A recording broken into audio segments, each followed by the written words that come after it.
नमस्ते बच्चों, मेरा नाम है doctor Vaibhav Awasthi and welcome back to our chapter biological classification one shot video. कम समय में ज्यादा पढ़ना है, सो जो पॉइंट्स बताऊं उस पर ध्यान देना। अगर आपको वीडियो क्वालिटी सही नहीं दिख रही है तो आप सेटिंग्स में जाके हायर रेजोल्यूशन में देखिए। एनसीईआरटी हम लोग कम समय में ज्यादा कवर कर लेंगे। नाउ टू बिगिन विद, इस चैप्टर में सबसे पहले हमको ये समझना है कि सबसे पहले क्लासिफिकेशन किसने शुरू किया। So Aristotle, the earliest attempt to make more scientific basis of classification was done by Aristotle. Aristotle क्या करता था, सिर्फ मॉर्फोलॉजिकल कैरेक्टर्स के आधार पे ऑर्गेनिजम्स को बांट देता था, एक्सटर्नल क्वालिटीज के आधार पे। तो उसने क्या किया, प्लांट्स को 3 ग्रुप में बांट दिया, हर्ब्स, श्रब्स, ट्रीज, सिर्फ हाइट के हिसाब से। जानवरों को 2 ग्रुप में बांट दिया, जिसके पास रेड ब्लड सेल्स प्रेजेंट है और जिसके पास रेड ब्लड सेल्स एब्सेंट है। सो ये तरीका रॉन्ग था, क्योंकि हम जानते हैं प्लांट्स में फ्लावरिंग, नॉन फ्लावरिंग, फिर उसमें cryptogams, phanerogams, Thallophyta, bryophyta, pteridophyta, gymnosperms, angiosperms. Animals में कितने सारे फाइलम है, पॉलीफेरा से लेके हेमिकॉर्डेटा तक। तो सबसे पहले एरिस्टोटल ने स्टार्ट किया, बट इसका मेथड रॉन्ग था, ये याद रखना। नेक्स्ट, उसके बाद आया Linnaeus. Linnaeus gave 2 kingdom system of classification.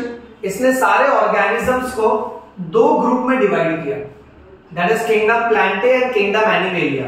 अब आपसे एग्जाम में पूछेंगे कि लिनियस के 2 किंगडम सिस्टम ऑफ क्लासिफिकेशन में क्या मिस्टेक थी।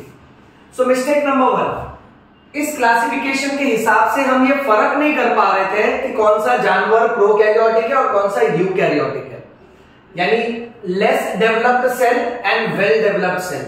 वी कुड नॉट डिस्टिंग्विश कौन सा यूनिसेल्युलर है और कौन सा मल्टीसेल्युलर है। फोटोसिंथेटिक एल्गे और नॉन फोटोसिंथेटिक फंगस, इनमें भी हम लोग फर्क नहीं कर पा रहे थे, क्योंकि ये सारे ऑर्गेनिजम्स अलग अलग होते हैं, तो इनको अलग अलग कैटेगरी में रखना चाहिए।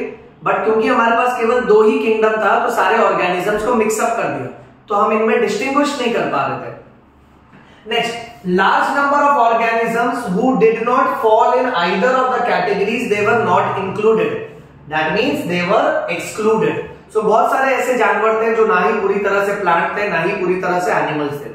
So उन जानवरों को भी हम लोग इंक्लूड नहीं कर पाए। So ये लिनियस के क्लासिफिकेशन सिस्टम की मिस्टेक्स है। नेक्स्ट, 5 किंगडम क्लासिफिकेशन सबसे परफेक्ट क्लासिफिकेशन था। इसे दिया था R.H. विटेकर ने इन द ईयर 1969। एक पॉइंट मेरा बोला हुआ याद रखना, क्योंकि वन शॉट वीडियो है, हर वर्ड इंपॉर्टेंट है।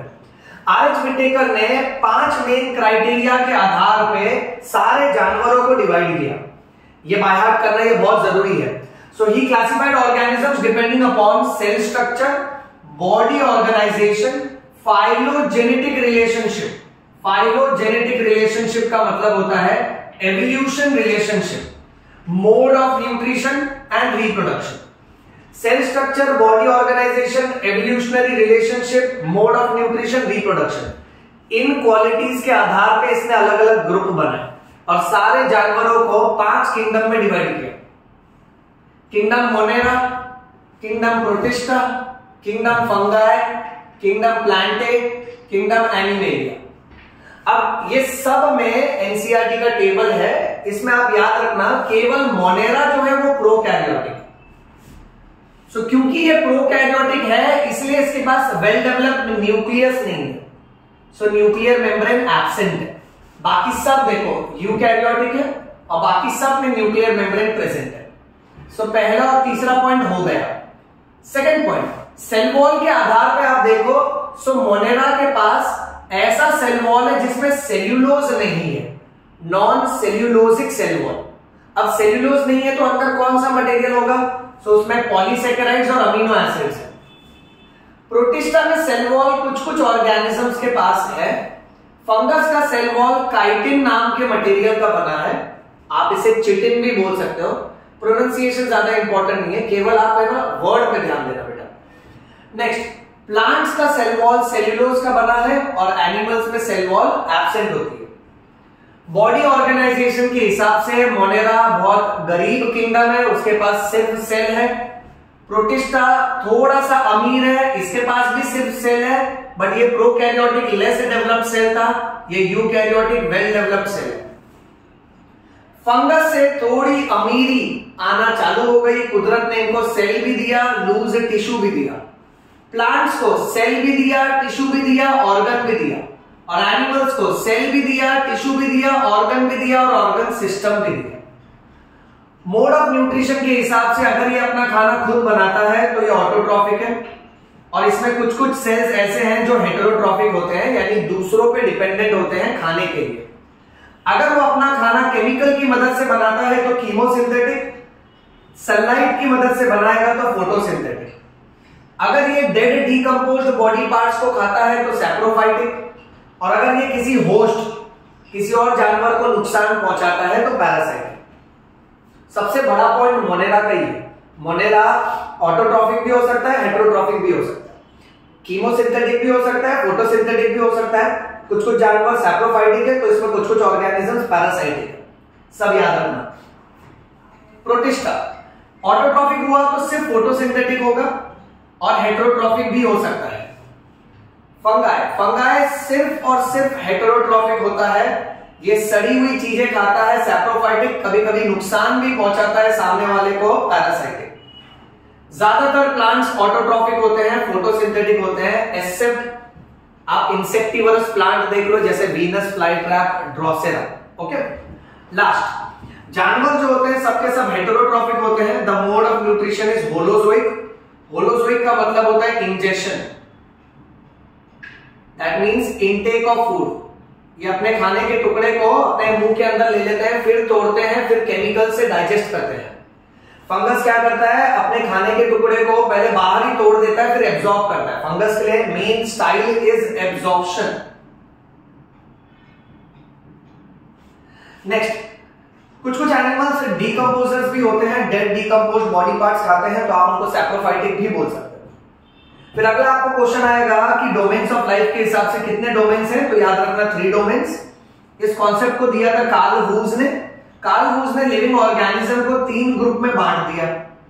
उसने बोला लिविंग ऑर्गेनिजम्स में एकदम पुराने जमाने के जो बैक्टीरिया है वो आर्की बैक्टीरिया, उसके बाद जो बैक्टीरिया आए उनको बोलना है यू बैक्टीरिया, और फिर जितने भी वेल डेवलप्ड सेल्स हैं उनको बोलना है यूकैरियोट्स। सो अगर हम लोग 3 डोमेन्स ऑफ लाइफ के कॉन्सेप्ट के हिसाब से चलें तो टोटल 6 किंगडम बन जाएगी। बहुत इंपॉर्टेंट एमसीक्यू है। 6 किंगडम कैसे? आर्की बैक्टीरिया और यू बैक्टीरिया, ये दोनों जो है एक्चुअली में वैसे तो मोनेरा में आता है, बट 3 डोमेन्स के हिसाब से मोनेरा को ही 2 में डिवाइड कर दिया। तो इसको गिनो, 1 ये दूसरा, और यूकैरियोट्स में देखो तीसरा, चौथा, 5वां और 6वां। सो 6 किंगडम कैसे होगा? आर्की बैक्टीरिया, यू बैक्टीरिया, फिर protista, fungi, plantae, animalia. So अगर आपको क्वेश्चन आता है एज पर 3 डोमेन्स ऑफ लाइफ कितने किंगडम है, तो आपको याद रखना है 6 किंगडम। बट आरएच विटेकर का जिसका क्लासिफिकेशन सबसे परफेक्ट है उसके हिसाब से कितने किंगडम है? 5 किंगडम। चलिए फटाफट इसका स्क्रीनशॉट ले लीजिए, हम लोग सिर्फ टू द पॉइंट बात करेंगे, आप इसका स्क्रीनशॉट ले लीजिए। ऑलराइट, चलो let's continue. I have come up with next presentation. अब यहां पे बच्चों हमको ये समझना है कि अर्लियर क्लासिफिकेशन सिस्टम में 4 मेन मिस्टेक्स थी, गड़बड़ थी। अब ये मिस्टेक 1 बाय 1 याद रखना। मिस्टेक नंबर 1 ये थी क्योंकि कुछ ऑर्गेनिजम्स में सेल वॉल प्रेजेंट था, इसलिए इन सबको उठा के एक साथ एक ही ग्रुप में रख दिया। देखो किसको किसको साथ में रख दिया? Bacteria, blue green algae, fungus, gymnosperms, angiosperms, mosses. अब जबकि ये तो अलग अलग तरह के ऑर्गेनिज्म है। सो ये पहली मिस्टेक थी। इसमें का एक एक वर्ड याद करना बेटा। Bacteria, blue green algae, fungus, mosses, gymnosperms, angiosperms. Next, पुराने क्लासिफिकेशन सिस्टम ने प्रोकैरियोटिक बैक्टीरिया को ब्लू ग्रीन एल्गे और बाकी के यूकैरियोट्स के साथ उठा के एक ही ग्रुप में रख दिया। तो ये दूसरी मिस्टेक थी। किसको किसको साथ में रखा? Prokaryotic bacteria, blue green algae और यूकैरियोट्स, इन सबको दे वर ग्रुप्ड टुगेदर, एक ही ग्रुप में डाल दिया। तो ये तो रॉन्ग है, सबकी क्वालिटीज अलग अलग है तो सबकी ग्रुप अलग अलग होनी चाहिए। तीसरी मिस्टेक, यूनिसेल्यूलर और मल्टीसेल्यूलर ऑर्गेनिजम्स को साथ में रख दिया। इसका क्या एग्जांपल है? क्लेमाइडोमोनास एंड स्पायरोगाइरा, इन दोनों को भी उठा के सेम ग्रुप में रख दिया, जबकि यूनिसेल्युलर ऑर्गेनिज्म अलग है और मल्टीसेल्युलर ऑर्गेनिज्म अलग होते हैं। Next, there was no difference between fungus and plants. Fungus और प्लांट को उठा के भी एक ही ग्रुप में रख दिया था, जबकि फंगस और प्लांट में मेन फर्क क्या है? फंगस अपना खाना नहीं बना सकता, सो वो हेटेरोट्रॉफिक है। Plants are autotrophic. फंगस का सेल वॉल जो है वो काइटिन का बना है और प्लांट्स का सेल वॉल सेल्यूलोज का बना है। फिर देखो, नया क्लासिफिकेशन सिस्टम ने इन मिस्टेक्स को कैसे करेक्ट किया। So the correction by new classification system. So सबसे पहले क्या किया? फंगस को अलग किंगडम, अलग ग्रुप में दे दिया, प्लांट्स को अलग ग्रुप में इंक्लूड कर दिया। सो kingdom Plantae and kingdom fungi को सेपरेट कर दिया। नेक्स्ट, जितने भी प्रोकैरियोटिक ऑर्गेनिजम्स थे, प्रोकैरियोटिक यानी लेस डेवलप्ड सेल, इसमें आपको nuclear membrane, proper well developed packaging of nucleus नहीं मिलेगा। सो ऐसे सारे प्रोकैरियोटिक ऑर्गेनिजम्स को मोनेरा में डाल दिया और जितने भी सिंगल सेल वाले यूकैरियोटिक ऑर्गेनिज्म है उनको प्रोटिस्टा में डाल दिया। तीसरा करेक्शन बहुत इंपॉर्टेंट है। अर्लियर क्लासिफिकेशन सिस्टम ने गड़बड़ की थी कि क्लेमाइडोमोनास और क्लोरेला को, एरो देखो, प्लांट किंगडम में डाल दिया था और अमीबा और पैरामीशियम को एनिमल किंगडम में डाल दिया था पुराने क्लासिफिकेशन में। फिर जब कैरेक्टर्स स्टडी किए तो पता चला new classification system brought together Chlamydomonas, chlorella, paramecium, amoeba all together under one roof, under one title, that is kingdom protista. पहले इन दोनों को प्लांट्स में डाल दिया गया था, इन दोनों को एनिमल्स में डाला था, तो ये भी करेक्शन हो गया। फिर नेक्स्ट, अब बच्चों हम लोग किंगडम मोनेरा स्टार्ट करेंगे। किंगडम मोनेरा के अंदर दो टाइटल है, एक है आर्की बैक्टीरिया और दूसरा है यू बैक्टीरिया। आर्की बैक्टीरिया मैं नेक्स्ट प्रेजेंटेशन में लिखूंगा क्योंकि मैंने इस प्रेजेंटेशन में पहले यू बैक्टीरिया कवर कर लिया। ओके, चलिए अब मोनेरा में क्या क्या याद रखना चाहिए। अगर आपको एमसीक्यू आया कि मोनेरा किंगडम के एकमात्र मेंबर कौन है? Bacteria. So who are the sole members of kingdom monera? The answer is bacteria. Bacteria are omnipresent. Omnipresent का मतलब होता है दे आर प्रेजेंट एवरीवेयर। ये आपको सब जगह मिलेंगे, गर्म से गर्म रेगिस्तान में, डेजर्ट में मिलेंगे, बर्फीले एरिया में भी मिलेंगे, मिट्टी में भी मिलेंगे, पानी में भी मिलेंगे, जमीन में भी, हवा में भी मिलेंगे। So they are omnipresent, they are present everywhere. Monera में जितने भी बैक्टीरिया आते हैं सबके सब यूनिसेल्युलर होते हैं, सिंगल सेल के बने होते हैं और उनका सेल लेस डेवलप्ड होता है, प्रोकैरियोटिक होता है। अगर आपसे एग्जाम में ये पूछा मोस्ट अबंडेंट माइक्रो ऑर्गेनिज्म, सबसे ज्यादा पाया जाने वाला माइक्रो ऑर्गेनिज्म कौन है, तो याद रखना it is bacteria, that is kingdom Monera. फिर एक मुट्ठी मिट्टी ले दो आप, तो उसमें आपको कितने बैक्टीरिया मिलेंगे? थाउजेंड्स, लैक्स, 10 lakhs, क्रोर्स और हंड्रेड्स। आंसर क्या है? हंड्रेड्स।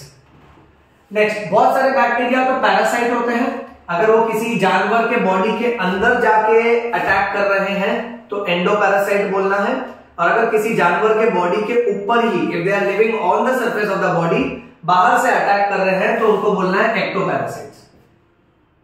शेप के हिसाब से बैक्टीरिया 4 टाइप के हैं।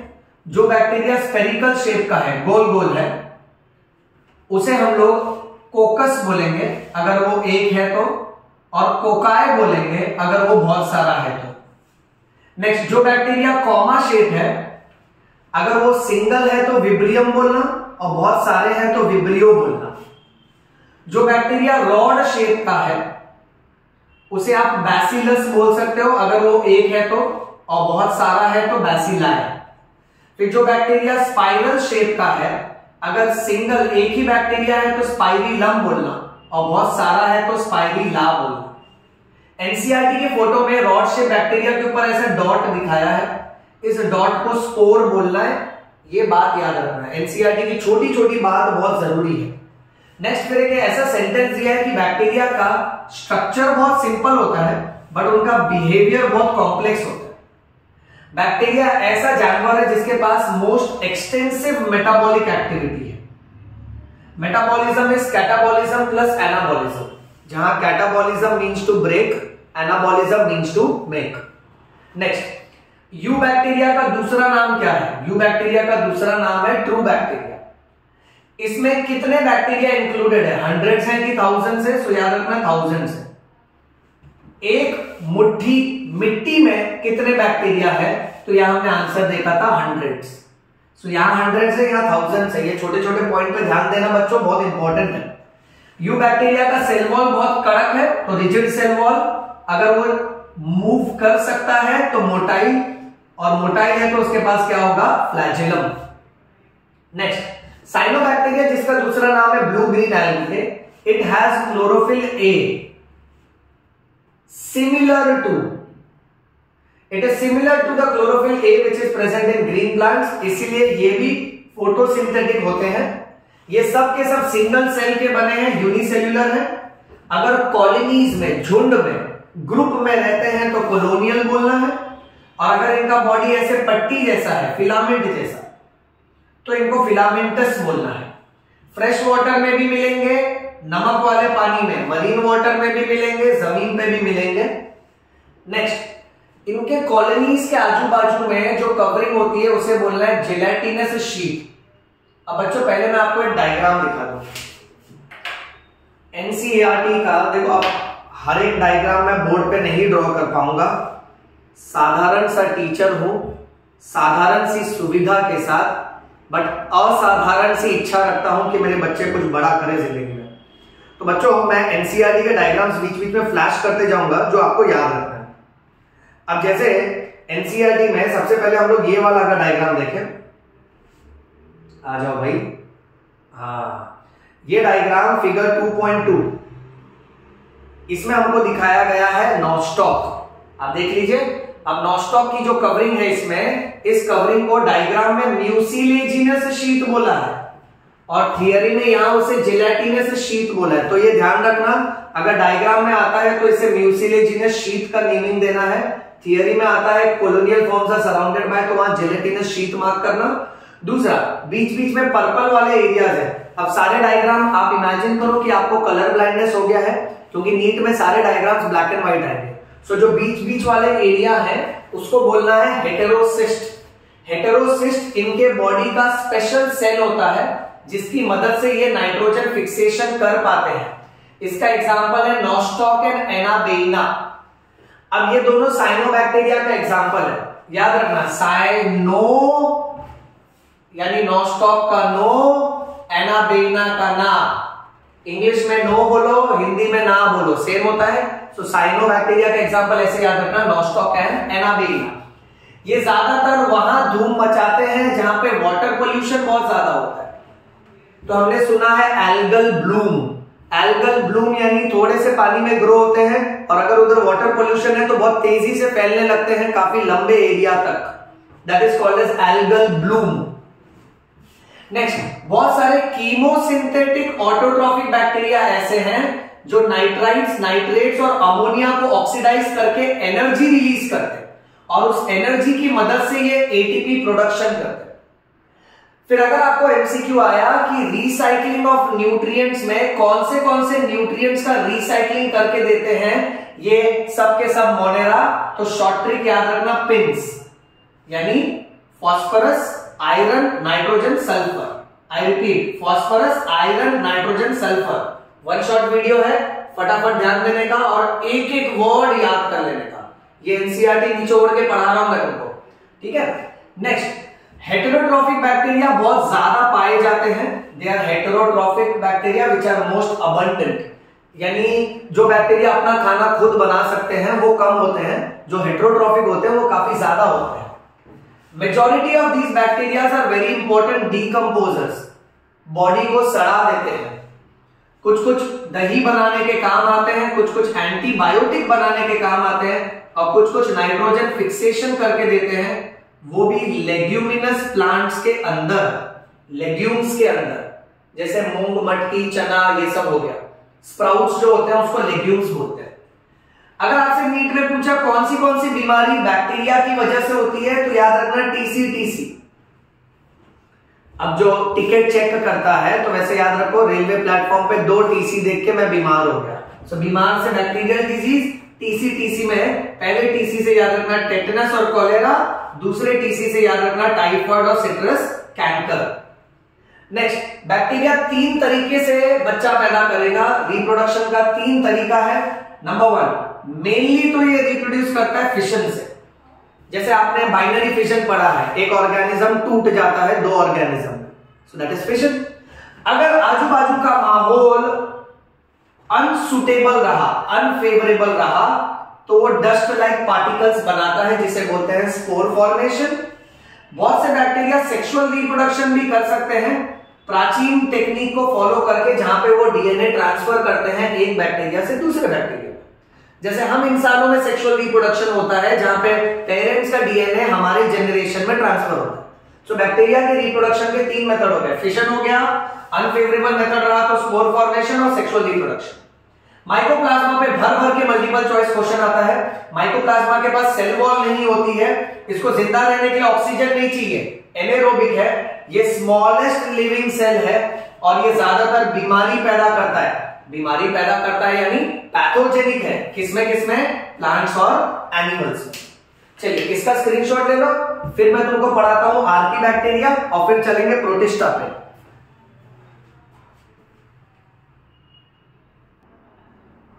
चलिए बच्चों कंटिन्यू करते हैं। Now the next part is archaebacteria. अभी हमने देखा कि यू बैक्टीरिया और आर्कीबैक्टीरिया ये दोनों मोनेरा में आता है। आर्कियोलॉजिस्ट वर्ड आपने सुना होगा, हड़प्पा मोहनजोदारो सिविलाइजेशन खोद के निकाले। सो आर्की मतलब एंशिएंट यानी प्रिमिटिव यानी प्राचीन यानी ओल्ड। तो ये बहुत पुराने जमाने के बैक्टीरिया है। पुराने जमाने में जब बिग बैंग थियरी ये सब हुआ होगा तब, और एकदम गर्म था, राइट, और तभी का माहौल बहुत ही हार्श था, तो इनको हार्श हैबिटेट में रहने की आदत है। इनमें हैलोफाइल्स नाम के बैक्टीरिया वो होते हैं जो एकदम नमकीन एरिया में रहते हैं। हैलो यानी सॉल्ट, जैसे केमिस्ट्री में halogen, fluorine, chlorine, bromine, iodine, ये सब सॉल्ट बनाने के काम आता है, इसलिए हैलो। बायोलॉजी में हैलोफाइट्स, वो प्लांट जो यूजुअली सॉल्टी एरिया में ग्रो होते हैं। सो यहाँ हैलोफाइल्स, फाइल्स, फिलिया और फिलिक मीन्स टू लव, सो इनको सॉल्टी एरिया पसंद है। फिर बैक्टीरिया आते हैं थर्मो एसिडोफाइल्स, इनको बहुत ज्यादा टेम्परेचर, थर्मो यानी टेम्परेचर, एसिडो यानी एसिडिक कंडीशन, सो ये हॉट स्प्रिंग्स में पाए जाते हैं। फिर बैक्टीरिया आते हैं मिथेनोजेन, मिथेनो यानी मीथेन जिसे हम बायोगैस भी बोलते हैं, जेन मीन्स टू जेनरेट, तो ये यूजुअली मार्शी एरिया में पाए जाते हैं और ये मीथेन बायोगैस बनाने की एबिलिटी रखते हैं। हालांकि आपको ऐसे बैक्टीरिया बहुत सारे जानवरों के पेट के अंदर मिलेगा, गट यानी पेट।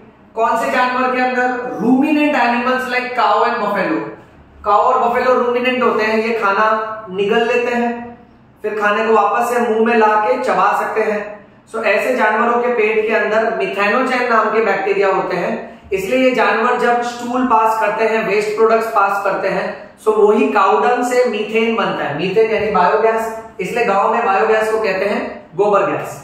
आर्कीबैक्टीरिया इतने हार्श एनवायरनमेंट को क्यों झेल पाता है, बाकी बैक्टीरिया क्यों नहीं झेल पाते हैं? Because it has a different cell wall structure. चलिए नेक्स्ट किंगडम पे चलते हैं बच्चों, किंगडम प्रोटिस्टा। पहले इसमें टाइटल पढ़ लो, इसमें टोटल हमारे पास 5 टाइटल है, chrysophytes, dinoflagellates, euglenoids, slime moulds and protozoans. अब किंगडम प्रोटिस्टा की पहली बात याद रखना है, the boundaries of this kingdom are not well defined. एक बायोलॉजिस्ट बोलेगा इस जानवर को प्रोटिस्टा में रखो, तो एक बोलेगा नहीं इसको उठा के प्लांट में रखो। तो इसमें जो जानवर इंक्लूडेड है उनकी बाउंड्रीज क्लियर कट नहीं है। नेक्स्ट, ये जानवर ज्यादातर एक्वेटिक होते हैं। This organisms are primarily aquatic, पानी में पाए जाते हैं। फ्रेश वाटर भी हो सकता है, मरीन वाटर भी हो सकता है। जैसे क्राइजोफाइट्स, ये सिर्फ, ये दोनों पानी में पाया जाता है, फ्रेश और मरीन। डायनोफ्लैजिलेट्स, ये सिर्फ मरीन वाटर में पाया जाता है। यूग्लेनोइड्स, ये ज्यादातर फ्रेश वाटर में पाया जाता है। तो याद रखना, दोनों water, marine water, fresh water. Next, protista में सारे यूकैरियोटिक ऑर्गेनिज्म आते हैं जो कि यूनिसेल्युलर है, उनके पास सिंगल सेल होता है। अब प्रोटिस्टा में पहला टाइटल है क्राइजोफाइट्स। क्राइजोफाइट्स जो है, स्पेलिंग करेक्ट कर लेते हैं, क्राइजोफाइट्स। क्राइजोफाइट्स में दो एग्जांपल याद रखना, डायटम्स और गोल्डन एल्गे। एमसीक्यू पूछेंगे गोल्डन एल्गे का दूसरा नाम क्या है, तो याद रखना डेस्मिड्स। अब ये ऑर्गेनिज्म क्योंकि पानी पे फ्लोट करते हैं इसलिए इनको प्लैंक्टन बोलते हैं, और ये सब के सब माइक्रोस्कोपिक होते हैं, छोटे छोटे ऑर्गेनिज्म होते हैं। इनमें डायटम्स नाम का जो ऑर्गेनिज्म है उसके पास दो पतले पतले शेल होते हैं जो एग्जैक्टली एक दूसरे के ऊपर ओवरलैप करते हैं। जैसे हमारा साबुन रखने का बॉक्स होता है ना, हम साबुन रखते हैं और बंद कर देते हैं। Since it is consisting of two thin shells which are overlapping on top of each other, that is why diatoms are also called as soap box. इनकी वॉल्स जो होती है वो वॉल सिलिका की बनी होती है, बहुत ही ज्यादा कड़क होती है, इसलिए इनको डिस्ट्रॉय नहीं कर सकते, it is indestructible.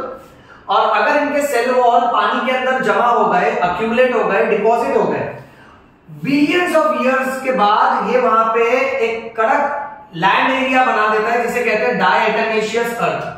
So remember that the cell wall deposit keeps on accumulating for billions of years so as to form diatomaceous earth.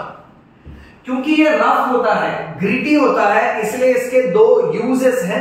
Number 1 polishing के काम आता है, number 2 for filtration of oils and syrup. MCQ में आएगा, याद रखना।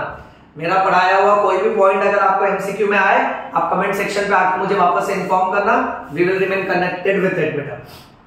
Next, Who are the chief producers in the ocean? Diatoms. या तो अगर ऐसा पूछा कि diatoms are dash in the ocean, so they are chief producers, याद रखना। मेन फोटोसिंथेसिस यही करते हैं, खाना यही बना के देते हैं। Next category is called as dinoflagellates. Dino मतलब दो, फ्लैजिलेट्स यानी फ्लैजिला। ये सब के सब ज्यादातर मरीन वाटर, सॉल्टी वाटर में पाए जाते हैं, अपना खाना खुद बनाते हैं। इनके टोटल 5 कलर होते हैं। कलर को याद रखने की ट्रिक देखो, 3 सिग्नल कलर हो गए, रेड, ग्रीन, येलो। एक धरती का कलर और एक आसमान का कलर यानी ब्राउन और ब्लू। सो ऐसे याद रखना, टोटल इनके 5 कलर है। नेक्स्ट, इनका सेल वॉल जो है काफी कड़क है और सेल्यूलोज का बना है, और वो इनके बाहर के सरफेस पे होती है बेटा। So the cell wall is consisting of stiff cellulosic plates on the outer surface.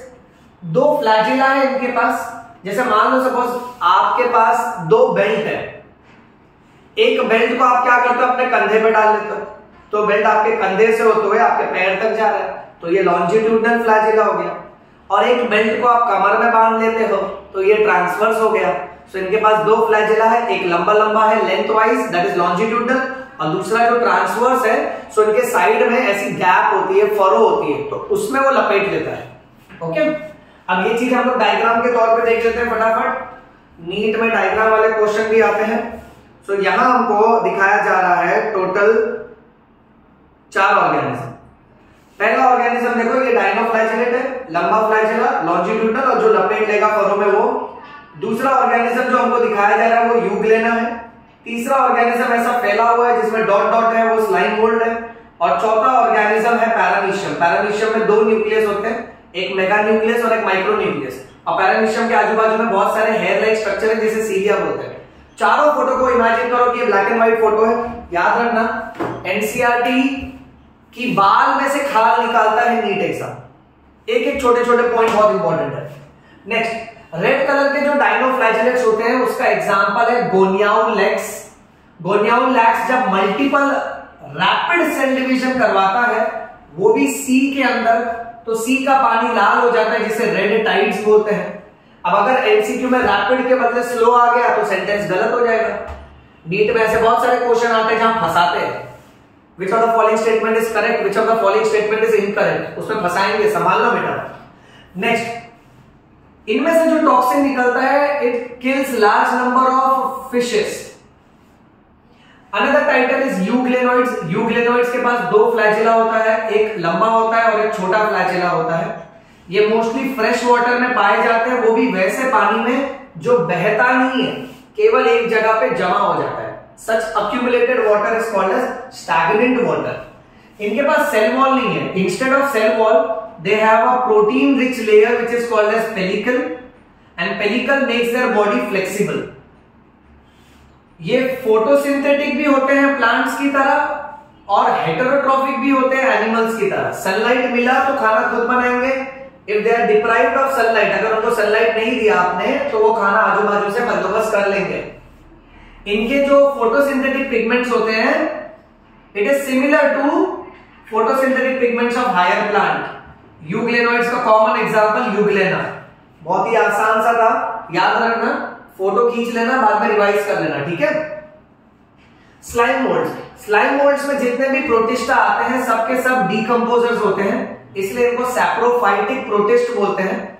ज्यादातर ये पेड़ पौधों की जो डाल होती है, ब्रांचेस होती है, जिसे ट्विग्स बोलते हैं और लीव्स बोलते हैं, उसके ऊपर ही ये मूव करता है, और जो जो ब्रांचेस और लीव सड़ रहे हैं उसे ये एंगल्फ करता है, खा जाता है, उससे इसको ऑर्गेनिक मटेरियल मिलता है, यानी कार्बन वाले कंपाउंड्स मिलते हैं। अगर इसे सुटेबल कंडीशन मिला तो ये सब आपस में इकट्ठा हो जाते हैं, एग्रीगेट होते हैं, एग्रीगेट यानी अक्यूमुलेट होते हैं, ग्रुप बना लेते हैं, उसको प्लाज्मोडियम बोलना है। Very very very important. यहां भी हम लोग पढ़ेंगे कि मलेरिया प्लाज्मोडियम की वजह से होता है, बट ये प्रोटोजोआ है, एक प्रोटोजोआ एक ऑर्गेनिज्म का नाम है, बट यहां ऑर्गेनिज्म के ग्रुप को बोला है। सो स्लाइम मोल्ड्स का जो एग्रीगेशन होता है उसको प्लाज्मोडियम बोलते हैं, and plasmodium can spread over several what metre, centimetre, kilometre और फीट। एनसीईआरटी का छोटा छोटा पॉइंट बहुत इंपॉर्टेंट है, करियर डिसाइड करेगा बेटा। ओके, नेक्स्ट, फिर आपको याद रखना है कि अनफेवरेबल कंडीशन में यही प्लाज्मोडियम फ्रूटिंग बॉडीज बनाता है, जिसके टिप पे बहुत सारे डस्ट लाइक पार्टिकल्स बनते हैं, जिसको स्पोर बोलते हैं। ये स्पोर के पास अपनी खुद की ट्रू सेल वॉल होती है, कवरिंग होती है, और ये रेजिस्टेंट होते हैं, बहुत साल तक ये जिंदा रहते हैं, दे सर्वाइव फॉर मेनी इयर्स, क्योंकि ये सब तरह के क्लाइमेटिक फैक्टर्स को रेजिस्टेंट है, झेल सकते हैं। एमसीक्यू आएगा, these spores are carried by which current, water current और एयर करंट, तो याद रखना air current. Okay, next, protozoan. Protozoan में सब के सब हेटेरोट्रॉफ्स होते हैं, इनमें कोई भी ऐसा नहीं है जो अपना खाना खुद बनाएगा, और या तो ये दूसरे को खा जाएंगे, दैट इज प्रीडेटर, या तो उसे नुकसान पहुंचाएंगे, दैट इज पैरासाइट। अब इसमें 4 टाइटल है। पहला है अमीबॉइड प्रोटोजोअन, ये अमीबा के जैसे होते हैं, इनके पास फॉल्स फीट लाइक स्ट्रक्चर है which is called as pseudopodia. इसकी मदद से ये अपने शिकार को पकड़ते हैं। अगर ये खारा पानी में पाया जाता है तो इसके पास सिलिका की शेल्स है जो इसके सरफेस के ऊपर होती है। इसका कॉमन एग्जांपल है एंट अमीबा हिस्टोलाइटिका, जिससे अमीबाइसिस नाम की बीमारी होती है, इसलिए एंट अमीबा एक तरह का पैरासाइट है। फ्लैजिलेटेड प्रोटोजोअन फ्री लिविंग भी हो सकते हैं, यानी छुट्टा छुट्टा रहेगा, या तो किसी जानवर के ऊपर रहेगा, पैरासाइटिक फॉर्म में रहेगा। Very very very common example and common MCQ is sleeping sickness किसकी वजह से होता है, तो ये होता है ट्रिपैनोसोमा की वजह से। ओके, सीलिएटेड प्रोटोजोन्स के पास थाउजेंड्स ऑफ सीलिया होता है, और इनके बॉडी में कैविटी होती है जिसको गलेट बोलते हैं। सीलिया क्या करता है, आप ऐसे देखो, सपोज फॉर एग्जांपल पैरामीशियम, ये कैविटी है गलेट, और यहां लगा है बहुत सारा सीलिया। अब यहां पे पानी है, और बेटा इस पानी में ये फूड है, तो ये क्या करेगा, जैसे हम हाथ पैर मार मार के वो फूड और पानी को अपने मुंह के अंदर भर लेंगे, तो ये सीलिया की मदद से the water which is laden with food, यानी वो पानी जिसमें खाना तैर रहा है, उसको स्टीयर कर देते हैं अपने गलेट की तरफ। जैसे गाड़ी की स्टीयरिंग होती है, राइट, डायरेक्शन देने के काम आती है, तो ये सीलिया से वाइब्रेट कर करके पानी जिसमें खाना तैर रहा है उसको अपने मुंह तक ले आता है। तो ये याद रखना, इसका कॉमन एग्जांपल है पैरामीशियम। स्पोरोजोअन्स, ये इन्फेक्शियस स्पोर बनाते हैं। इसका सबसे मिस्चीवियस ऑर्गेनिज्म है प्लाज्मोडियम, जिसके वजह से मलेरिया फैलता है। So it's a malarial parasite, and malaria का स्टैगरिंग इफेक्ट है ह्यूमन पॉपुलेशन पे। स्टैगरिंग इफेक्ट है यानी इसका घातक परिणाम होता है हम इंसानों पर। ठीक है, चलो स्क्रीनशॉट लो फटाफट।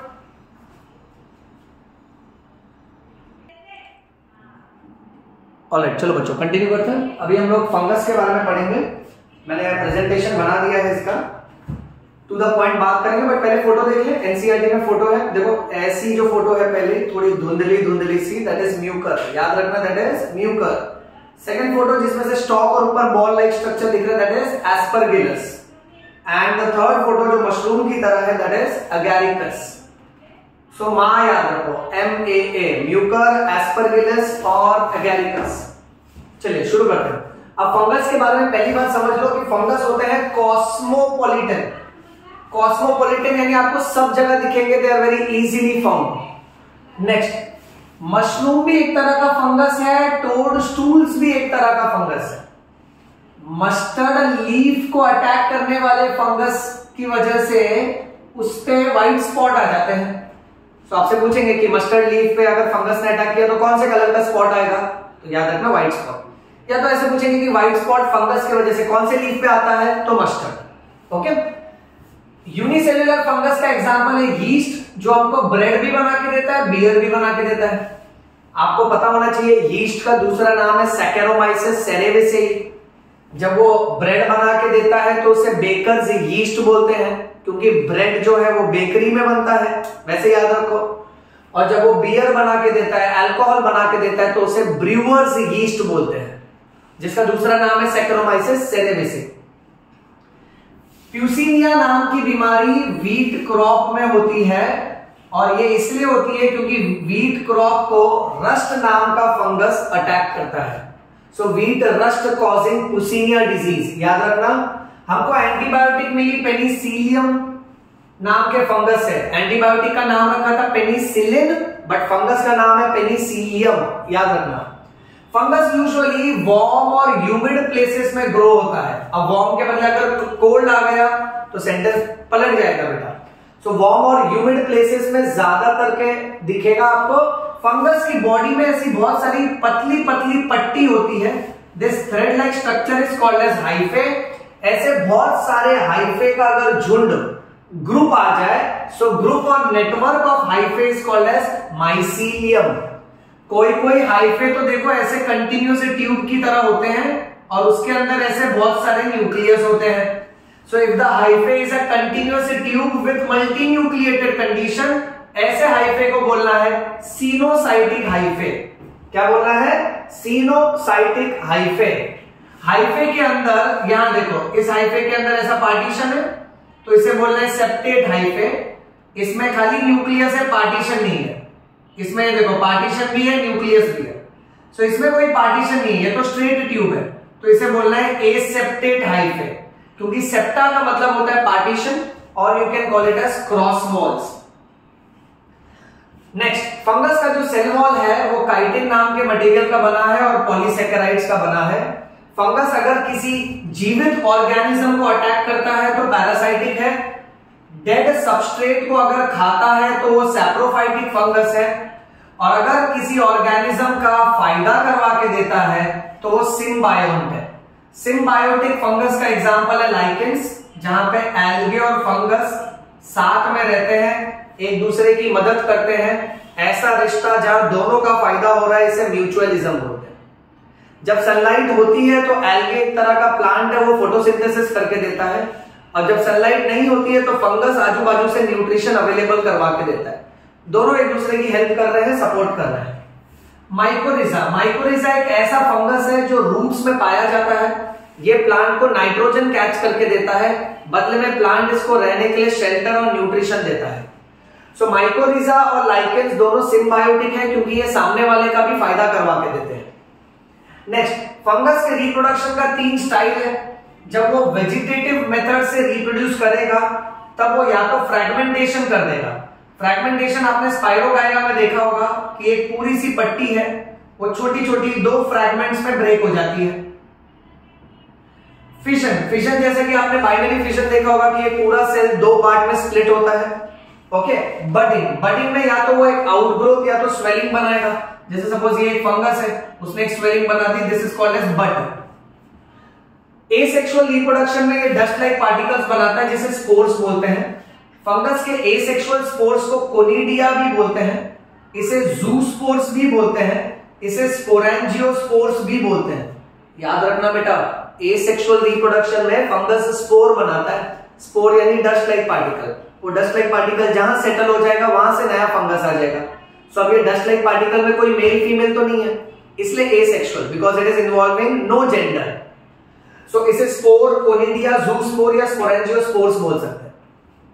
सेक्सुअल रिप्रोडक्शन में कैसा होगा ना, 2 अलग अलग जेंडर की जरूरत पड़ेगी, यानी अलग अलग गैमेट्स कंबाइन होंगे।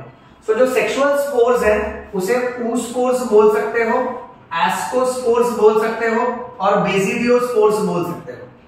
ये वाला पार्ट रिवाइज करना बाद में, बहुत इंपॉर्टेंट है। मैंने मेन पॉइंट्स सॉर्ट आउट करके दिया है बेटा आपको। आगे, अगर दो फंगस का प्रोटोप्लाज्म का फ्यूजन हो रहा है तो उसे प्लाज्मोगैमी बोलना है। जैसे कि मान लो सपोज फॉर एग्जांपल दो सेल है, उनके अंदर जो भी जेली लाइक मटेरियल है, साइटोप्लाज्म, न्यूक्लियोप्लाज्म, वो दोनों फ्यूज हो गए। तो जब प्रोटोप्लाज्म का फ्यूजन होगा तो प्लाज्मोगैमी, बट जब न्यूक्लियस का फ्यूजन होगा तो उसे बोलना है karyogamy, that is fusion of two nuclei. फिर जाइगोट जब बनता है तो उसमें मियोसिस नाम का सेल डिवीजन होता है, तब जाके सारे के सारे स्पोर्स हैप्लॉइड बनते हैं। हैप्लॉइड यानी सिंगल सेट ऑफ क्रोमोसोम। अब बच्चों आपको यहां पे ये देखना है कि देखो दो सेल है, दोनों सेल हैप्लॉइड है। अब दोनों सेल कंबाइन हुए तो दोनों का न्यूक्लियस कंबाइन हो गया। So haploid plus haploid, n plus n हो गया 2n। ऐसे 2n वाले सेल को हम लोग बोलेंगे डिप्लॉइड सेल। कुछ कुछ फंगस में ऐसा होता है, सम फंगस में you will find this situation. और दो फंगस है जिसको अब याद रखो, ए और बी, यानी एस्कोमाइसीट्स और बेसिडियोमाइसीट्स। इनमें क्या होता है, हैप्लॉइड और हैप्लॉइड न्यूक्लियस फ्यूज होता है, बट पूरे सेल के अंदर दोनों न्यूक्लियस कंप्लीटली जुड़े नहीं है। देखो अलग अलग है, बट सेल मेम्ब्रेन फ्यूज हो चुकी है। यहां सेल मेम्ब्रेन भी फ्यूज हो गए, न्यूक्लियस भी फ्यूज हो गया। सो इसको अब हम लोग 2n नहीं लिख रहे, इसको लिख रहे n प्लस n। ऐसा n प्लस n वाले कंडीशन को डाइकैरियन बोलते हैं, यानी पूरा पट्टी एक है, फिलामेंट एक है, बट न्यूक्लियस दो है। ऐसे फेज को बोलते हैं डाइकैरियोफेज। ये अब में देखा जाता है, अब यानी एस्कोमाइसीट्स और बेसिडियोमाइसीट्स। फिर एनसीईआरटी कहता है कि लेटर ऑन ये भी है ना, इसके भी पेरेंट वाले न्यूक्लियस फ्यूज हो जाता है और ये भी डिप्लॉइड कंडीशन में कन्वर्ट हो जाता है। बट इसमें बहुत टाइम तक आप ऐसे दो अलग अलग न्यूक्लियस देखोगे, डाइकैरियन वाला फेज देखोगे। डाई मतलब दो, कैरियन मतलब न्यूक्लियस। मूविंग ऑन, फंगस को अलग अलग क्लासेस में बांट दिया है, फाइकोमाइसीट्स, एस्कोमाइसीट्स, बेसिडियोमाइसीट्स, ड्यूटेरोमाइसीट्स। कौन से आधार पे आपने इसको क्लासिफाई किया है? Number 1, on the basis of morphology of mycelium. Mycelium मतलब group of hyphae, network of hyphae, कि उसका माइसीलियम कैसा है। Next, mode of spore formation. ये डस्ट लाइक पार्टिकल अंदर की तरफ बनाएगा तो एंडोजीनस, और बाहर की तरफ बनाएगा तो एक्सोजीनस। सो स्पोर बनाने का तरीका और उसके फ्रूटिंग बॉडीज के आधार पे। चलो शुरू करते हैं फाइकोमाइसीट्स। फाइको और फाइटा, थैलोफाइटा, ब्रायोफाइटा, टेरिडोफाइटा, इसका मतलब होता है प्लांट। तो ये फंगस खास करके प्लांट को अटैक करते हैं। So they are obligate plant parasites. Obligate का मतलब होता है कंपल्सरी। नेक्स्ट, सिर्फ फाइकोमाइसीट्स का माइसीलियम एसेप्टेट है। एसेप्टेट यानी इस पट्टी के अंदर कोई भी पार्टीशन नहीं है। बाकी सब में देखो बेटा, एस्कोमाइसीट्स में इसका माइसीलियम ब्रांच्ड और सेप्टेट है, बेसिडियोमाइसीट्स में भी इसका माइसीलियम ब्रांच्ड और सेप्टेट है, ड्यूटेरोमाइसीट्स में भी इसका माइसीलियम ब्रांच्ड और सेप्टेट है। पहले ये क्लियर कर लो, सिर्फ फाइकोमाइसीट्स जो है वो एसेप्टेट है, बाकी सब में कुछ ऐसा कंडीशन है। ये देखो बेटा, ये पार्टीशन आ गया यानी सेप्टेट, और ब्रांचिंग भी आ गई साइड में। सो बाकी सब ऐसे पैटर्न के हैं, ब्रांच और सेप्टेट है, केवल पहले वाला जो है वो एसेप्टेट है। नेक्स्ट, एसेप्टेट सिनोसाइटिक है, यानी सेप्टा तो है नहीं, प्लस अंदर मल्टीपल न्यूक्लियस है, because coenocytic is continuous tube which is multi nucleated. Phycomycetes में जितने भी एसेक्सुअल स्पोर्स होते हैं उसे जूस्पोर्स बोल सकते हैं, एप्लानोस्पोर्स भी बोल सकते हैं।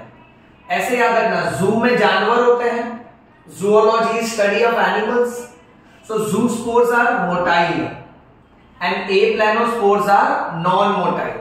ये सारे एसेक्सुअल स्पोर्स अंदर की तरफ बनते हैं, so they are endogenously produced. Zygospore तब बनता है जब दो गैमेट्स आपस में फ्यूज हो जाते हैं।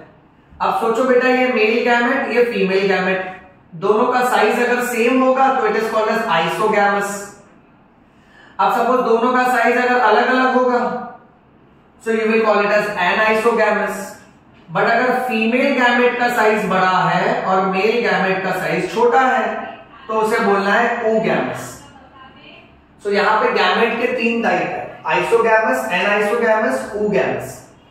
नेक्स्ट फाइकोमाइसीट्स का एग्जांपल याद रखो, राम, आर से याद रखो राइजोपस, ए से याद रखो अल्बुगो, एम से याद रखो mucor. So remember RAM, rhizopus, albugo, mucor. Rhizopus bread पे ग्रो होता है, एल्ब्यूगो मस्टर्ड प्लांट को अटैक करता है। सो फाइकोमाइसीट्स का शॉर्ट ट्रिक वाला एग्जांपल है राम, राइजोपस, एल्ब्यूगो और mucor. Coming to ascomycetes, ascomycetes में पहले 3 अल्फाबेट को देखो, इसी को रीअरेंज करो। So ascomycetes is also called as sac fungus. इसमें मल्टीसेल्युलर फंगस का एग्जांपल है पेनिसिलियम, यूनिसेल्युलर का एग्जांपल है यीस्ट। ये फंगस कॉप्रोफिलस होते हैं, यानी काउडंग पे ग्रो होते हैं, किसी भी एनिमल के स्टूल्स पे भी ग्रो हो सकते हैं। नेक्स्ट, इनके एसेक्सुअल स्पोर्स को कोनिडिया बोलते हैं। कोनिडिया इनके बाहर की तरफ बनता है, एक्सोजीनस। यहां देखो एसेक्सुअल स्पोर्स जू स्पोर्स था जो अंदर बन रहा था, ये बाहर की तरफ बन रहा है, और जिस टुकड़े के ऊपर बन रहा है उसे कोनिडियोफोर्स बोलते हैं। वेरेस इसके सेक्सुअल स्पोर्स को एस्कोस्पोर्स बोलते हैं। एस्कोस्पोर्स अंदर की तरफ बनता है, एंडोजीनियसली प्रोड्यूस्ड है। जिस बैग लाइक स्ट्रक्चर में बनता है उसको एस्कस या एस्काई बोल सकते हैं, और एस्कस और एस्काई जिस फ्रूटिंग बॉडी के ऊपर है उसे एस्कोकार्प बोलते हैं। कार्प हमेशा फ्रूट्स होता है, जैसे पार्थेनोकार्पी आपने पढ़ा होगा। तो याद रखना कि एसेक्सुअल स्पोर बाहर बन रहा है, सेक्सुअल स्पोर अंदर बन रहा है। सेक्सुअल स्पोर का नाम है एस्कोस्पोर्स, वो जिस टुकड़े पे बनता है उसको एस्काई बोलते हैं। एस्काई जिस टुकड़े के ऊपर है उसको एस्कोकार्प बोलते हैं। एसेक्सुअल स्पोर को कोनिडिया बोलते हैं, और ये कोनिडियोफोर्स के ऊपर बनता है। एस्कोमाइसीट्स का शॉर्ट ट्रिक है कैन। कैन में सी और ए मैंने यहां लिखा रखा, सी से क्लैविसेप्स, ए से एस्परगिलस। देखो अब ए यहां भी था राम में, बट इसका ए कैसे याद रखना, एस्कोमाइसीट्स एस्परगिलस। सो क्लैविसेप्स एस्परगिलस, एन से हो जाएगा न्यूरोस्पोरा, यहां लिख देता हूं, एन से है Neurospora. Multiple choice question, Neurospora is used for biochemical work and genetic work. 2 और फंगस है इस कैटेगरी के, मॉरेल्स और ट्रफल्स, जो कि एडिबल है, खाने लायक है, और डेलिकेसीज यानी तरह तरह की स्वादिष्ट डिश बनाने के काम आता है। सो एस्कोमाइसीट्स के एग्जांपल देखना बेटा ध्यान से, इसमें पेनिसिलियम भी आ रहा है, इसमें यीस्ट भी आ रहा है, इसमें क्लैविसेप्स, एस्परगिलस, न्यूरोस्पोरा भी आ रहा है, मॉरेल्स और ट्रफल्स भी आ रहा है। नेक्स्ट बेसिडियोमाइसीट्स। बेसिडियोमाइसीट्स में मशरूम नाम का फंगस आता है, ब्रैकेट फंगस आता है, पफ बॉल आता है, एग्जांपल में रस्ट और स्मट भी आता है। सबके माइसीलियम मैंने आपसे बोला है ब्रांच का सेप्टेट है। इसके एसेक्सुअल स्पोर्स और सेक्सुअल ऑर्गन्स कभी मिलेंगे नहीं, they are not found, they are absent. Asexual spores and sex organs are absent। अब इसमें जो स्पोर्स बनते हैं, 4 बेसिडियो स्पोर्स बनते हैं बाहर की तरफ, यानी जो भी टुकड़ा है उसके बाहर की तरफ बनेगा, सो दैट इज एक्सोजीनियसली प्रोड्यूस्ड। ये बनते हैं मियोसिस की वजह से, और ये जिस टुकड़े के ऊपर बनते हैं उसको बेसिडियम बोलते हैं, and basidium is present on a fruiting body which is called as basidiocarp.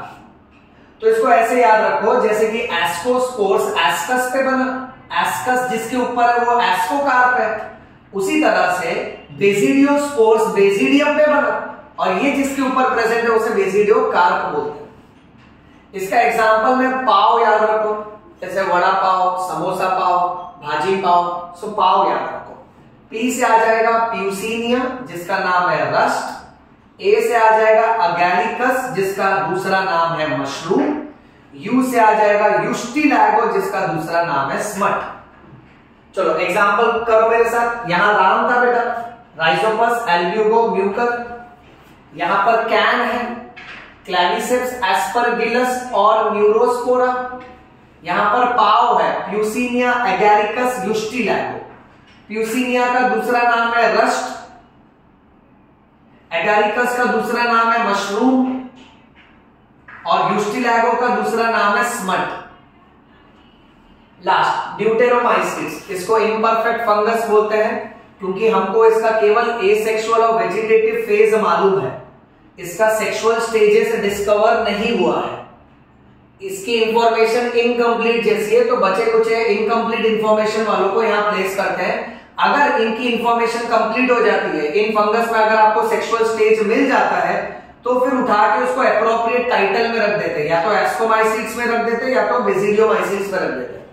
यानी आप ये मान लो बचे कुछ फंगस इसमें आते हैं जिनका केवल आपको एसेक्सुअल फेज और वेजिटेटिव फेज का नॉलेज है। जब आपको इनके सेक्सुअल स्टेजेस डिस्कवर हो जाते हैं, तब आप इनको उठा के एस्कोमाइसिट्स या बेसिडियोमाइसिट्स, जिस कैटेगरी में उसकी क्वालिटी मैच हो रही है उस कैटेगरी में आप उसको रख दो ना। एसेक्सुअल स्पोर्स में कोनिडिया उसको बोलना है, इनके जितने भी एसेक्सुअल स्पोर्स है उसको कोनिडिया बोलना है। इसका शॉर्ट ट्रिक याद रखना, कैट, सी से कोलेटोट्राइकम, ए से ऑल्टरनेरिया और टी से ट्राइकोडर्मा। इज दिस क्लियर बेटा? सो यहां राम है, यहां कैन है, यहां पाव है और यहां कैट है। चलो स्क्रीनशॉट लो फटाफट।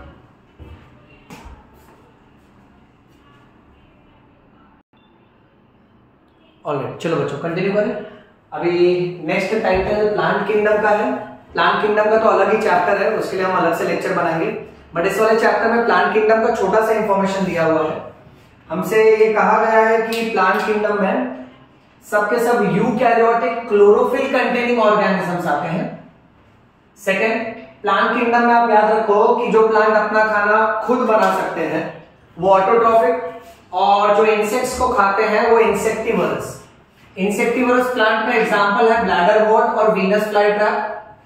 जो प्लांट पैरासाइट की तरह दूसरे प्लांट को नुकसान पहुंचाता है उसका एग्जांपल है Cuscuta. So bladderwort, Venus fly trap is insectivorous, Cuscuta is parasitic plant. याद रखना इनका cell wall is made up of cellulose. Plants में एल्गे, ब्रायोफाइटा, टेरिडोफाइटा ये सब क्रिप्टोगैम्स में आ जाते हैं, और जिम्नोस्पर्म्स और एंजियोस्पर्म्स ये आ जाते हैं फेनेरोगैम्स में। नेक्स्ट, इनमें वो पार्ट जो स्पोर्स बनाता है उसे स्पोरोफाइट बोलना है, वो पार्ट जो गैमेट्स बनाता है उसे गैमेटोफाइट बोलना है।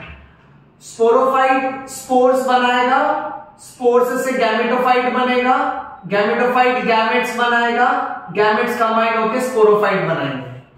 जैसे हम इंसानों में बचपना, फिर अडल्ट लाइफ, वो गैमेट्स बनाते हैं, फिर बच्चे को जन्म देते हैं, फिर उनका बचपना, वो बच्चा फिर बड़ा होता है, गैमेटोफाइट बनता है। सो हमें कैसे बचपना, childhood, adulthood, childhood, adulthood alternate करता है, वैसे इनकी जिंदगी में there is alternation of generation. Sporophyte and gametophytic phases will alternate. Next, animal kingdom में सब के सब हेटेरोट्रॉफिक एनिमल्स हैं जो कि यूकैरियोटिक होते हैं। ये मल्टी सेल्यूलर होते हैं, इनके पास सेल वॉल नहीं होती है। Reserve food material is stored in the form of glycogen और fat. Very important, reserve food material is stored in the form of glycogen और फैट। इनका मोड ऑफ न्यूट्रिशन को बोलना है holozoic. Very important, holozoic means injection of food. Injection का मतलब होता है intake of food. Next, animals के पास सेंसरी ऑर्गन्स होता है, नर्वस सिस्टम और मस्कुलर सिस्टम होता है, न्यूरोमोटर मैकेनिज्म होती है। न्यूरॉन्स जो है वो मसल्स को एक्साइट करते हैं तो मसल्स कॉन्ट्रैक्ट करते हैं, मसल्स कॉन्ट्रैक्ट करते हैं तो हमें मूवमेंट होता है, मूवमेंट यानी लोकोमोशन। तो ये हमारी मेन क्वालिटी है, sensory mechanism, neuromotor mechanism and locomotion. जानवर जो है वो कॉपुलेशन करता है, सेक्सुअल इंटरकोर्स करता है, रिप्रोडक्शन करता है, और फिर जाके उसके बच्चे का डेवलपमेंट होता है, that is embryo development. Last part. अब बच्चों ये टाइटल देखो, वायरस, फिर वायरस के जैसा ही एक प्राणी, ऑइड, ऑइड मींस लाइक, वायरस लाइक, इसलिए वायरोइड बोल दिया। जैसे क्यूबॉइड यानी क्यूब लाइक, मेटेलॉइड यानी मेटल लाइक, न्यूक्लियोइड यानी न्यूक्लियस लाइक। सो ऐसे वायरस की तरह जो है उसे वायरोइड बोलते हैं। फिर आता है प्रियॉन्स, प्रियॉन्स के बाद लाइकेंस। 1, 2, 3, 4, ये 4 ऐसे ऑर्गेनिज्म हैं जिनको विटेकर के क्लासिफिकेशन सिस्टम में नहीं इंक्लूड किया गया है। Very important, these are 4 exceptions which are not included in Whittaker's 5 kingdom classification. Virus, point number 1, virus are not truly living. ये पूरी तरह से लिविंग नहीं होते, अब वायरस को कभी भी लिविंग और नॉन लिविंग नहीं बोल सकते हो, because viruses are on threshold of life. Next कुछ इंपॉर्टेंट डायग्राम देख लेते हैं एनसीईआरटी का। अब यहां बच्चों पहला डायग्राम है टीएमवी, टोबैको मोसैक वायरस का। इसे मैं काफी जूम कर देता हूं। ये देखिए, ये जो है ये है टोबैको मोसैक वायरस। इसमें छोटे छोटे ग्रीन वाले पार्ट जो है वो उसका कवरिंग है, उसे कैप्सिड बोलना है। और जो रेड वाला पार्ट है वो उसका आरएनए है। So it has got a capsid and it has got RNA, ये याद रखना। फिर दूसरा वाला ये जो है, ये दूसरा है बैक्टीरियोफेज। ये वायरस यूजुअली वायरस जो है बैक्टीरिया को अटैक करता है। देखो एकदम स्पाइडर जैसा दिख रहा है। इसके पास हेड है, कॉलर है और शीथ है। सो हेड पतला सा पार्ट कॉलर और बीच के जो कवरिंग है वो शीथ। इसके अलावा और भी नेमी होती है, नीचे प्लेट्स होते हैं, प्लेट्स के अलावा पिन्स होते हैं और पिन्स के अलावा प्रोंग्स होते हैं। ये आप माइक्रोब्स वाले चैप्टर में पढ़ोगे। तो यहां हमने क्या देखा कि इसके पास यहां ऐसा हेड है, कॉलर है, शीथ है, फिर बच्चों प्लेट है, पिन्स है और ये प्रोंग्स है। तो ये माइक्रोब्स वाले चैप्टर ये एनसीईआरटी से अच्छे से देख के रखना, क्योंकि ये बहुत ज्यादा इंपॉर्टेंट है। चलिए आगे बढ़ते हैं। वायरस के पास कोई प्रॉपर सेल्यूलर अरेंजमेंट नहीं होती, यानी उनके पास आपने कैसे पढ़ा है, नॉर्मल न्यूक्लियस होता है, साइटोप्लाज्म होता है, गोल्गी बॉडी होती है, वैक्यूल्स होते हैं, सेल मेम्ब्रेन होती है, सेल वॉल होता है। तो इनके पास ऐसा स्ट्रक्चर नहीं है। इनके पास सिर्फ जेनेटिक मटेरियल है, या तो डीएनए होगा या तो कुछ कुछ वायरस के पास आरएनए होगा। ऐसा कोई भी वायरस नहीं होगा जिसके पास दोनों होगा। तो इनके पास कोई प्रॉपर सेल नहीं है, इसलिए वायरस को बोलना है वायरसेस आर नॉन सेल्यूलर। आप इनको एसेल्यूलर भी बोल सकते हो, एब्सेंस ऑफ सेल। इनके पास जो भी जेनेटिक मटेरियल है वो क्रिस्टलाइन हो जाता है और नॉन रिएक्टिव हो जाता है, इनर्ट। जैसे आप केमिस्ट्री में इनर्ट गैस पढ़ते हो। ये इनर्ट क्रिस्टलाइन कब हो जाएगा, जब ये होस्ट के बॉडी के बाहर आ जाता है। इसका मीनिंग मैं बताता हूं। ये देखो, वायरस होते हैं होस्ट स्पेसिफिक। जैसे सपोज फॉर एग्जांपल एक वायरस डॉग को मारने के लिए बनाया है कुदरत ने। सो वायरस डॉग के बॉडी में एक्टिव रहेगा और जैसे वो डॉग के बॉडी के बाहर आ गया, किसी और जानवर में चले गया, तो वो डीएक्टिव हो जाएगा। सो वो सिर्फ अपने होस्ट के अंदर एक्टिवेटेड रहता है। जैसे ही होस्ट के बॉडी के बाहर आ जाता है तो वो नॉन रिएक्टिव बन जाता है, इनर्ट बन जाता है। So it becomes inert crystalline structure once it is outside the body of its host. Host का मतलब टारगेट, जिसको वो अटैक करता है बेटा। Once the virus infects the host, the virus will take up the host machinery for virus replication. जब भी virus अपने शिकार के अंदर चले जाता है तो उस होस्ट के सेल के अंदर वायरस के पास खुद की तबाही मचाने की कोई मैकेनिज्म नहीं है। वायरस हमेशा होस्ट के ही सिस्टम का इस्तेमाल करके खुद की जैसी बहुत सारी कॉपी बना लेता है। So it will always use the host machinery for viral replication. Next, viruses are obligate parasite. Obligate यानी कंपलसरी। ये कंपलसरी दूसरे को नुकसान पहुंचाएगा। ये कभी भी ऐसे सीधा साधा या खुद का खाना खुद बनाएगा, ऐसा नहीं होता है। ये सब के सब दुष्ट होते हैं, ये सब के सब दूसरों को नुकसान पहुंचाते हैं। नेक्स्ट, ये तुम्हारा होमवर्क बच्चों। एनसीईआरटी का एक क्वेश्चन है, would you call viruses as living और नॉन लिविंग। हमको उनको लिविंग बोलना चाहिए कि नॉन लिविंग बोलना चाहिए। हालांकि मैंने इसका आंसर दे दिया था आपको, बट फिर भी आप इसे गूगल करिए और कमेंट सेक्शन में पोस्ट करिएगा। देखो सर इतना मेहनत कर रहे हैं, थोड़ा मेहनत आप कर सकते हो।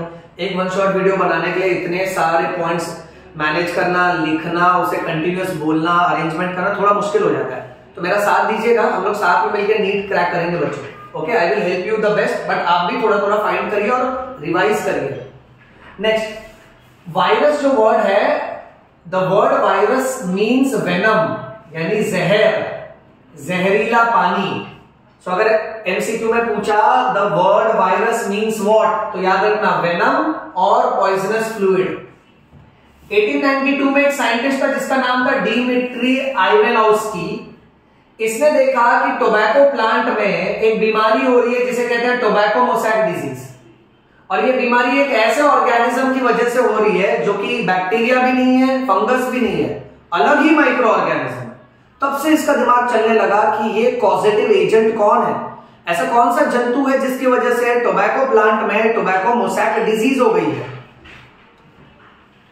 तब जाके इसने रिसर्च किया और इसको पता चला कि ये होता है स्पेशली एक नए ऑर्गेनिज्म की वजह से जिसे वायरस बोला गया। वायरस जो होते हैं वो बैक्टीरिया से छोटे होते हैं। यहां देखो मैंने लिखा है बी से बैक्टीरिया, बैक्टीरिया का साइज बड़ा होता है, वायरस का साइज छोटा होता है। So bacteria is greater and larger in size बेटा।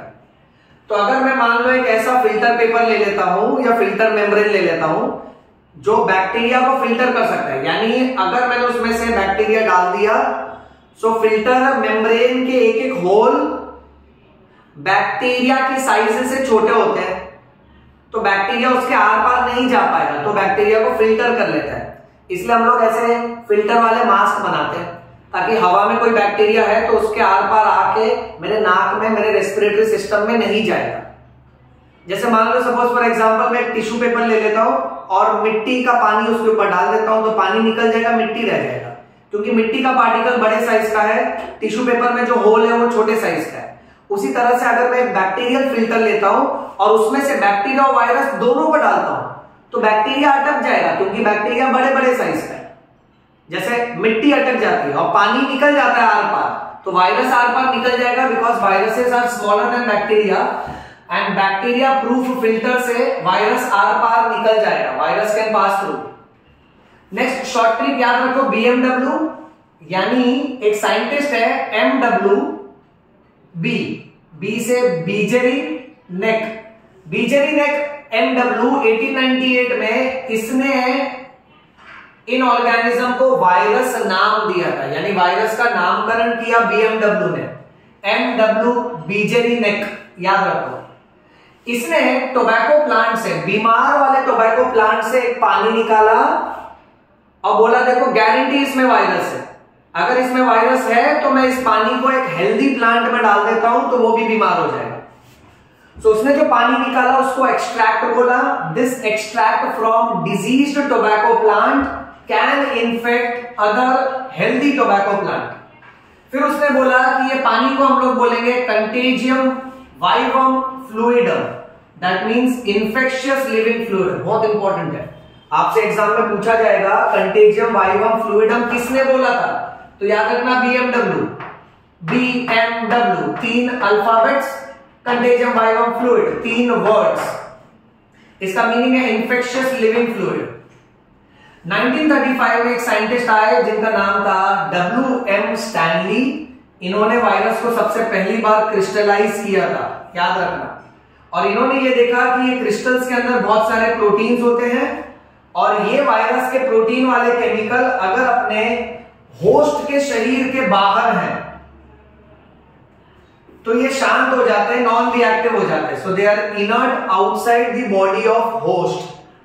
हर वायरस के जेनेटिक मटेरियल में बच्चों या तो आरएनए होगा या तो डीएनए होगा, बट नेवर बोथ। एनसीईआरटी की लाइन कहती है no virus contains both RNA and DNA, यानी आप अलग अलग तरह के वायरस देखो, कुछ वायरस में आरएनए भरा होगा, कुछ वायरस में डीएनए भरा होगा, बट ऐसा कोई वायरस नहीं होगा जिसमें आरएनए और डीएनए दोनों होगा। ऐसा ज्यादातर देखा जाता है। आप यही याद रखना एनसीईआरटी के हिसाब से, बट आपको एक एक्स्ट्रा नॉलेज दे दूं, आप गूगल करो ऐसा कौन सा वायरस है जिसमें आरएनए डीएनए दोनों होता है। बट ऐसे रेयर इंफॉर्मेशन आप अभी नहीं सीखोगे, आप आगे मेडिकल फील्ड में सीखोगे। अभी के लिए फिलहाल इतना ही याद रखना कि ऐसा कोई वायरस नहीं है जिसमें दोनों मटेरियल होता है। वायरस इतना बेकार होता है ना कि ये प्लांट में बीमारी पैदा करता है, तो इसे प्लांट वायरस बोलते हैं। एनिमल्स के सेल्स में घुस जाता है, वहां बीमारी पैदा करता है, तो इसे एनिमल वायरस बोलते हैं। यहां तक कि कुछ कुछ वायरस बैक्टीरिया को अटैक करते हैं, ऐसे बैक्टीरियल वायरसेस को बैक्टीरियोफेजेस बोलते हैं। जो वायरस प्लांट को अटैक करता है उसके पास सिंगल स्ट्रैंडेड आरएनए है, सिंगल स्ट्रैंडेड, स्ट्रैंडेड यानी पार्ट, जैसे हमारा डीएनए डबल स्ट्रैंडेड है और डबल स्ट्रैंडेड हेलिक्स है, यानी दो पट्टी है जो आपस में कॉइल्ड है। सो प्लांट वायरस के पास सिंगल स्ट्रैंडेड आरएनए होता है। जो वायरस एनिमल को अटैक करते हैं उनमें या तो सिंगल स्ट्रैंडेड आरएनए या तो डबल स्ट्रैंडेड आरएनए या तो फिर डबल स्ट्रैंडेड डीएनए। और लिखा है, एंड नहीं लिखा है, यानी सब नहीं होगा, इनमें से कोई भी एक होगा। Whereas बैक्टीरियल वायरसेस में सिर्फ और सिर्फ डबल स्ट्रैंडेड डीएनए होता है, वेरी इंपॉर्टेंट। नेक्स्ट, वायरस की जो कवरिंग होती है उसको कैप्सिड बोलते हैं। जैसे कुछ कुछ कवरिंग को कैप्सूल बोलते हैं, वैसे कैप्सिड याद रखो।